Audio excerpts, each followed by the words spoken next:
Hello, let me show you multiple ways how you can go back on the Nothing phone 4a. So first of all, if you have gestures on your phone, you can swipe from the left edge of the screen and release. You can also do this much faster, and you can do this from almost every part of the screen, from the bottom or the top of the screen. You can also do this gesture from the right side. There we go. But in some settings, you can find dedicated back button in the left upper corner. And how you can also go back?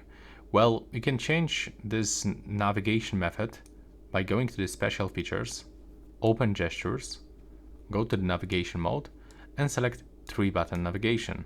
So now we can go back by using a classic back button over here. But that's not everything, because when you click here, you can even get this back button on the left side. And this is all the methods to go back on this phone.